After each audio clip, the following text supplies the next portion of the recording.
أفلا ينظرون إلى الإبل كيف خلقت وإلى السماء كيف رفعت وإلى الجبال كيف نصبت وإلى الأرض كيف سطحت فذكر إنما أنت مذكر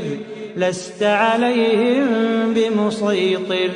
إلا من تولى وكفر فيعذبه الله العذاب الأكبر إن إلينا إيابهم